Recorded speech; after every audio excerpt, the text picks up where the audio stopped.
경제 뉴스가 연예 뉴스처럼 들리는 그날까지 경제 브리핑 불편한 진실.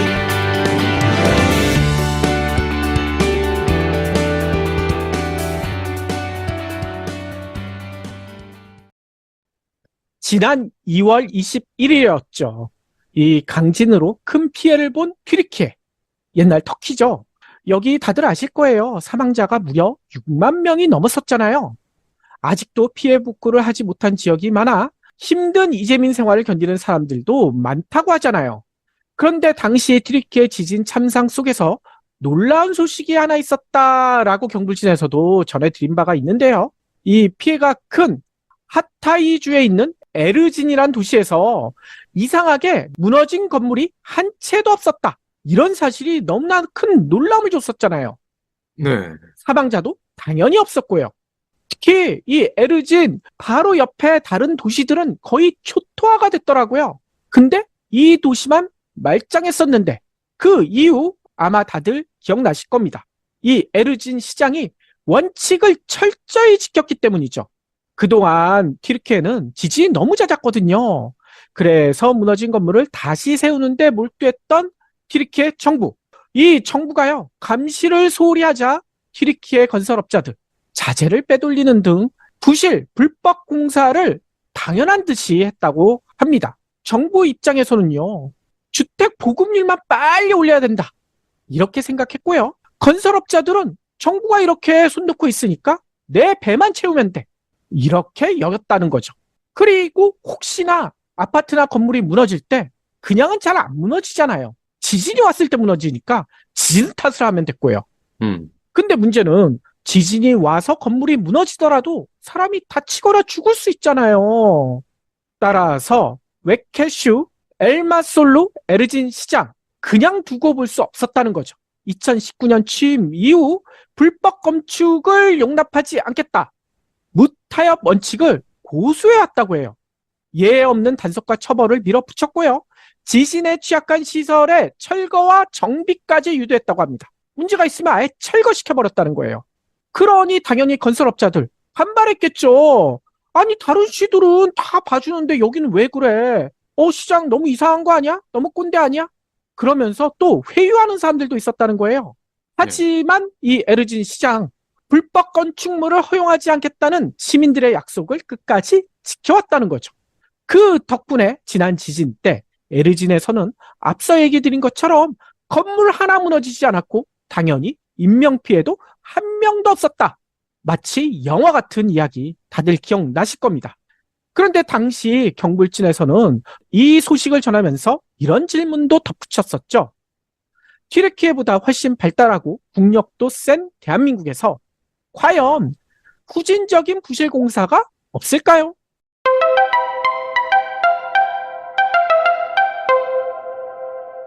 너무 많죠. 그러니까요. 최근 들어서 더 난리가 나고 있어요. 인터넷상에 부실 공사 의혹이 본물을 이루고 있습니다. 그동안 웬만한 부실 의혹이 있어도 아파트 가격 떨어질까봐 시시해왔는데 이제 선을 넘었다는 거예요. 지방의 중소형 건설사에서부터 이름을 들으면 누구나 알만한 대형 건설사까지 거기에 입주한 입주민들이 도저히 참고 살기 힘들 정도의 부실이 여기저기서 발견되고 있다는 거죠. 그런데 너무나 이상하지 않습니까? 앞서 언급한 튀르키예 지진에도 견뎠던 세계 최장 현수교, 예전에 경불진에서도 한번 소개한 바가 있죠. 차나칼레, 이거를 놓을 정도로 뛰어난 기술을 자랑하는 한국 건설업체와 부실, 너무나 어울리지 않잖아요. 그러게요. 하지만 지금부터 전해드리는 이야기를 들으시면 깜짝 놀라실 수도 있어요. 경기도 양주 옥정신도시라고 있죠. 여기에 한 신축 아파트에 부푼 꿈을 안고 입주한 주민 A씨는 이 입주하다가 너무나 황당했다고 합니다. 왜냐면 키를 받아서 야 드디어 내 집이야 하고 집에 딱 들어가 봤는데 문을 열어봤더니만 이게 무슨 지진 맞은 것 같은 그런 모습이었다는 거죠. 왜냐면 천장 에어컨이 바닥 에어컨이 돼 있대요. 이 바닥에서 뒹굴고 있다는 거예요. 거실, 주방뿐만 아니라 환기구 이런 곳곳에 전기 연결하는 콘덴서 있죠. 이게 제대로 달려있지 않았다고 합니다. 바닥에 뒹굴고 있다는 거예요. 당장 짐을 싸가지고 들어와야 할 집에 이 컨덴서 커버조차 쓰여지지 않은 그 장면, 너무나 충격적이었다는 거죠. 근데 혹시 여기만 마무리 공사가 끝나지 않아서 그런 건가? 근데 그 아파트 다른 집들도 비슷했다는 거예요. 싱크대 문짝이 아예 없는 가구도 있었고요. 초인종이 없어. 혹시 원래부터 깡통으로 입주하기로 된 거 아닌가요? 아, 무옵션. 예, 근데 그게 아니었다는 거예요. 이런 게 제대로 달리지 않은 상태에서 키를 나눠줬대요. 들어와서 사시오. 음. 그래서 혹시 이런 착각을 한 거 아닐까요? 이 아파트가 이케아 가구처럼 입주민이 들어가서 모든 걸 조립하는 그런 시스템인가?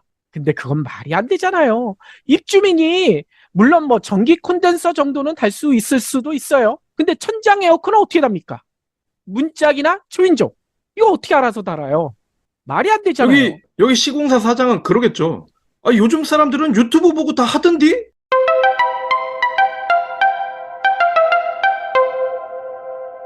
최근에 이와 비슷한 사례 폭로가 이어지고 있더라고요. 인천 미추홀구 연영도에서는 이달 입주를 시작한 아파트에서 길이 20m, 높이 1m. 와, 큰 옹벽이죠? 근데 이게 무너져 버렸대요. 네. 입주를 하고 있는데 옹벽이 무너졌어. 근데 더 끔찍한 일도 있었죠. 이 검단 신도시, 여기 입주 예정인 아파트 건설 현장에 지하 주차장 슬래브, 이게 붕괴해버렸잖아요. 그것도 우리나라 1위 건설업체가 시공한 그 아파트에서. 네. 뿐만 아니라 전주 덕진구에서는요, 사전 점검 당시, 이게 옵션인가요? 인분, 쉽게 얘기하면 사람 똥이 발견됐대요. 음. 그래서 주민들이 당연히 항의했겠죠. 그런데도 희한하게 준공 승인이 났대요. 그래서 어쩔 수 없이 이 아파트에 입주하려고 가봤더니 지난 주말에 이 전주 지역엔 비가 많이 내렸다고 합니다. 근데 누수 피해가 곳곳에서 발견됐다는 거예요. 아니, 건설 강국 대한민국에서 왜 이런 일이 벌어질까? 크게 세 가지 이유가 있다고 합니다. 첫째, 건설업의 고질적인 병폐인 하도급. 이거 다들 아시잖아요. 아파트 건설은 통상 시행사의 발주를 받아 시공사가 진행하죠. 하지만 설계 후 실제 공사 현장 과정에서는 공사별로 외주업체가 들어가죠. 그리고 하도급 계약을 맺고 보수를 지급하는 식으로 이루어지는 게 이게 이상하게 우리나라의 관행이에요. 네. 그런데 하도급을 맺을 때 왜 하도급을 맺겠습니까? 대금을 후려치라고 맺는 거 아닙니까? 네. 근데 놀랍게도 이 하도급이 한 단계도 아니고요. 보통 두세 단계, 네, 다섯 단계까지 내려가는 경우들도 간혹 있다고 하더라고요. 그러면 이렇게 하도급에 하도급, 제재 하도급까지 내려가는 그런 사례가 있는 경우에는 공사 대금이 100으로 잡혔을 때 중간에서 다 띄어먹고 실제 공사에 쓰이는 돈은 50도 안 되는 경우들도 허다하다고 합니다. 당연히 공사가 제대로 될 리가 없겠죠. 그래서 최근에 많은 사람들을 놀라게 한, 앞서서도 잠깐 언급했던 인분 사건. 이 인분 사건이 난 다음에 뭐 이런 얘기가 있었어요. 이 외국인 노동자들이 일을 하다 보니 이런 일이 벌어진다. 청결에 대한 위생관념이 없는 외국인 노동자들이기 때문에 그렇다. 라고 노동자들 비하하는 그런 댓글들도 많았는데 그게 아니라는 주장도 있습니다. 바로 이런 하도급 문제 때문이란. 그게 뭐냐? 앞서 얘기한 것처럼 제재 하도급을 맞은 영세업자, 공사대금 100인데 50까지 깎인 그 공사대금이라도 제대로 받으면 문제가 없을 텐데 거기서 또 깎는 경우들이 있다는 거예요. 네. 단가 후려치기. 이렇게 단가 후려치기를 받았었을 때 나 못해 할 수 있는 영세업자가 많지가 않잖아요. 그러니까 너무 화가 나서 항의 차원에서 데리고 있는 노동자들 시킨다는 거예요. 인분이라도 남겨라. 그러면 32평짜리면 인분을 4인분으로 남기겠네요. 그럴지도 모르겠어요. 이런 일도 있다고 합니다. 물론 전부는 아니고요.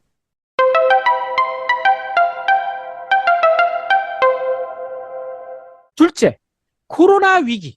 이것도 그런데요. 지난달 말 앞서 얘기했던 이 검단 신도시 주차장 무너진 곳. 이게 GS 건설이 시공했던 그런 곳이잖아요. 네. 근데 사고 직후 GS 건설은요, 하청업체가 철근 30여 개를 빼고 공사한 게 드러났다. 라고 언론에 밝혔어요. 그런데 좀 이상하지 않습니까? 이 아파트 엄청 큰 대단지인데 거기에 지하 주차장이라면 철근, 진짜 몇천 개는 들어갈 것 같잖아요. 네. 근데 겨우 30개 빠졌다고 이게 무너진다? 좀 이해가 안 되더라고요. 그래서 좀 더 자세히 살펴봤더니 이 사고가 난 주차장 지붕층 전체가 700여 곳이 되는데 이 중에 30여 곳의 철근이 설계보다 모자랐다고 합니다. 철근 30개가 아니라 30여 곳의 철근이 모자랐다는 거예요. 허허. 그러면 한 곳에 철근 하나씩만 덜 넣었을까요? 여러 개 덜 넣었겠죠. 아무리 적어도 100개 이상 철근을 덜 썼다는 겁니다. 그러니 무너지죠. 근데 이 얘기를 드린 이유가 있어요. 아마 많은 분들 보셨을 거예요. 신축 아파트 붕괴설. 최근 SNS를 중심으로 엄청 빠르게 번지고 있거든요. 이게 뭔 얘기냐? 최근 2, 3년 안에 지어진 신축 아파트는 이번에 붕괴된 GS 아파트처럼 건축자재, 철근이라든지 이런 게 제대로 들어가지 않을 가능성이 매우 높다라는 주장입니다. 근데 이게 빠르게 퍼진다는 것은 이 근거가 어느 정도 있기 때문이겠잖아요. 그렇죠. 그리고 그동안 우리가 이와 관련된 소식을 많이 접해 왔었잖아요. 그러니까요. 이 코로나 이후 공급망 붕괴, 이게 반도체뿐만이 아니죠. 건설 원자재, 이것도 수급이 제대로 되지 않았어요. 실제로 통계청 자료를 보니까요. 주요 건설 자재인 앞서 얘기했던 철근, 이 국내 생산량이 2018년만 해도 1000만 톤 정도 됐었거든요. 근데 코로나 때였던 2020년 940만 톤은 오히려 줄어들어 버렸어요. 근데 철근만 줄었을까? 시멘트, 레미콘 비슷하다고 합니다. 이러면서 건설 자재의 가격은 급등했었죠. 이 때문에 이런 건설 자재난 때문에 건설업자들 힘들어 죽겠다라는 기사도 코로나 기간에 쏟아졌습니다. 올 연초에도 마찬가지예요. 그래서 건설 대금을 올려달라. 그렇게는 못한다. 건설업체와 재건축조합 간의 갈등, 이런 소식도 많이들 접하셨잖아요. 대표적으로 주공도 마찬가지였잖아요. 하지만 원가가 올라간 것만큼 건설 대금을 올려받은 건설업체 많지가 않았다고 합니다. 문제는 이런 상황에서 건설업체들, 특히 제재 하청을 받은 이 영세업체들 어떤 선택을 했을까요? 예. 재료를 빼야죠. 그렇죠. 철근 한두 개는 빼자. 근데 티가 나니까 한 곳 말고 앞서처럼 한 30곳에서 조금씩 빼자. 이런 유혹에 빠졌을 가능성이 매우 높다는 겁니다. 예. 그리고 레미콘도 그렇겠죠. 시멘트, 모래, 자갈, 물.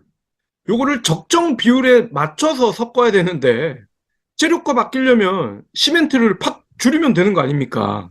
그러니까요. 아니, 그러면 세 번째 이유도 있어요.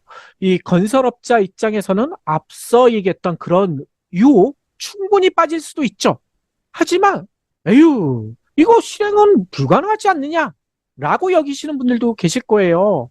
왜냐면, 감독을 하지 않습니까? 소위 준공검사에서 이런 부실이 걸러진다. 라고 여기시는 분들도 계실 거예요. 게다가 시공사가 제대로 시공했는지, 매뉴얼대로 했는지, 안전수칙은 제대로 지키는지 관리 감독하는 감리업체라는 것도 있잖아요. 그런데요, 업계에서는요, 일을 믿지 못하겠다라는 분들이 많더라고요. 한 업계 관계자는 이런 얘기를 하세요. 과거에 우리나라 대형 사고 많았잖아요. 성수대교 붕괴, 삼풍백화점 붕괴. 이런 대형 사고가 있은 이후 건설 관련 관리 감독이 크게 강화됐었다고 합니다. 덕분에요, 1990년대 후반, 2000년대 초중반까지 지어진 아파트나 건물은 대체로 튼튼하대요. 근데 그 이후부터가 문제라는 겁니다. 관련 규제를 대거 풀어주면서 이 앞서 얘기했던 관리 감독 기능이 유명무실해졌다라고 지적하세요. 왜냐하면 소위 비즈니스 플랜들이 이거 외쳤던 정부가 있었죠. MB죠. 그렇죠. 부동산 살리기에 여념 없었던 그 정부가 눈 가리고 앙환식으로 감리를 할 수 있도록 풀어줬다는 겁니다. 전문가가 감리도 해야 된다. 건축 모르는 사람이 그거 보면 알겠느냐? 이런 이유로 건설사 출신들에게 감리업체에 사용하는 것을 허용해 줬다는 거예요. 그러면 어떻게 되겠습니까? 제 식구 감싸기가 될 수밖에 없다는 얘기 아닙니까? 그렇군요. 지난해 온 국민을 놀라게 만들었던 광주 화정 아이파크 신축공사 붕괴 사고. 여기도 무너진 감리 때문에 벌어진 일이다라고 지적하신 분들이 계시더라고요. 그리고 앞서 언급했던 부실 의혹도 마찬가지라는 거죠. 그럼 이거 어떻게 막아야 됩니까?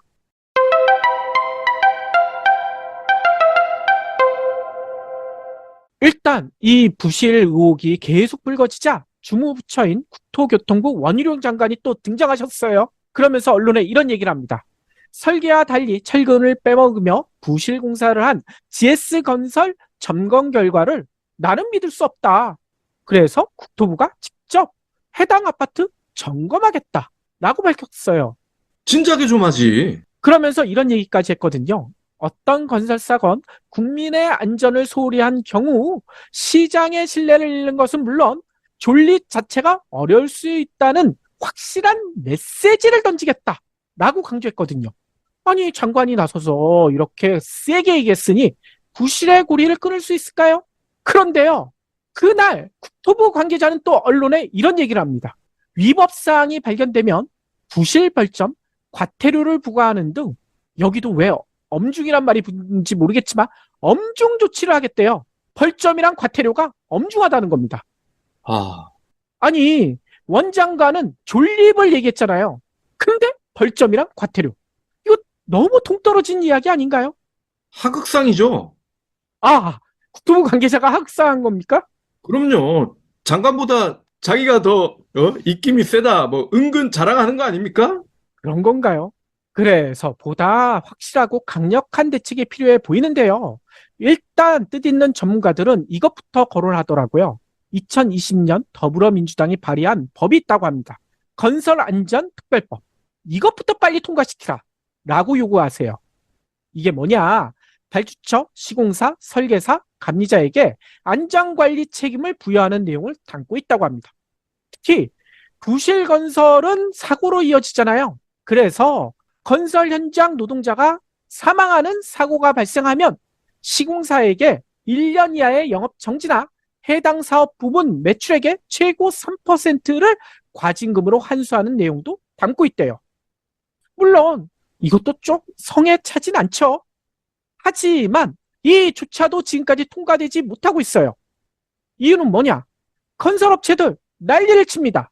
게다가 현재 여당인 국민의힘 그리고 이 법을 발의한 더불어민주당의 일부 의원들 중복 규제다 라는 이유로 반대하고 있어요. 예. 건설사에게 너무 가혹한 법이라는 거예요. 중대재해처벌법이 있는데 뭐 따로 이런 거 또 만드느냐?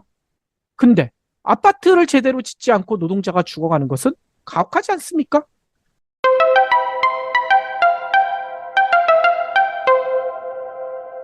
두 번째, 후분양을 전면 실시하자라는 주장도 있어요.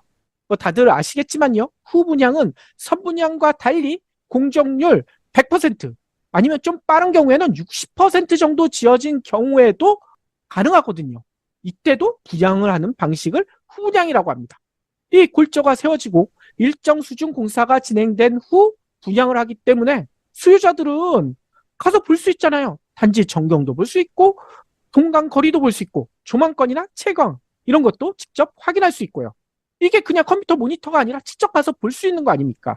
게다가 청약 당첨 이후 입주도 빠르게 진행되고요. 하지만 우리나라에서는 후분양이 거의 없잖아요. 대부분 선분양을 통해 주택 공급을 하기 때문이죠. 물론 선분양 필요하긴 했었습니다. 1970년대 신속한 주택 공급을 위해 필요했었다는 거예요. 왜냐하면 그 당시만 해도 건설사들의 사업 안전성 확보와 자금 조달, 이게 선분양이 더 유리했거든요.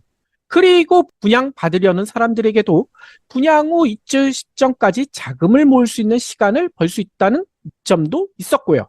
게다가 후분양보다 선분양이 저렴하다. 이런 인식도 있었었죠. 그런데 문제는 선분양인 경우 주택 실물을 보지 않고 분양받는 거잖아요. 물건이 만들어지지 않는데도 돈부터 내는 겁니다.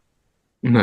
따라서 돈을 받은 업체도 앞서 언급했던 부실공사 유혹에 빠질 가능성이 매우 높다는 거죠. 물건이 만들어지지도 않았는데 돈을 받았으니 이 만드는 측에서는 대충 만들어도 되겠는데? 라는 생각을 안 할래야 안 할 수가 없잖아요. 이러니 아파트 분양은 도박이다라는 이야기까지 나오고 있죠. 뽑기를 잘해야 한다. 이런 거 아닙니까? 게다가 잘못 뽑으면 아파트는 물을 수도 없잖아요. 그런데 이것만 가지고도 또 부족할 것 같아요. 세 번째 대책도 필요해 보입니다.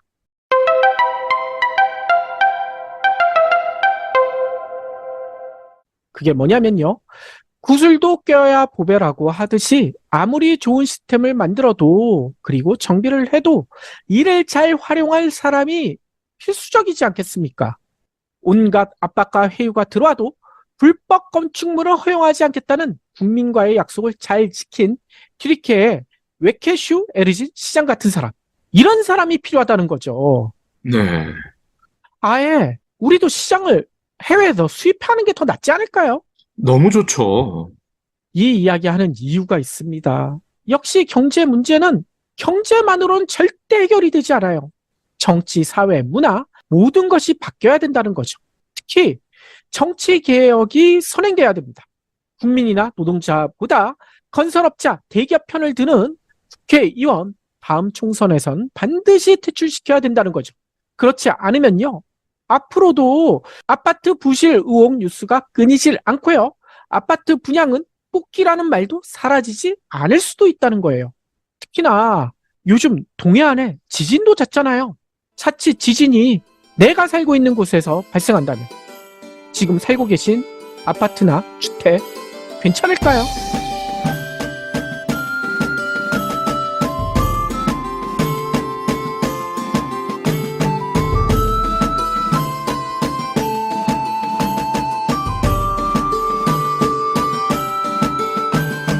경불진 완주해 주셔서 감사합니다. 하트 투척, 댓글 남기기, 링크 공유, 계좌 후원 등 경불진 2PD에게 힘을 보태주세요. 더 좋은 내용으로 보답하겠습니다.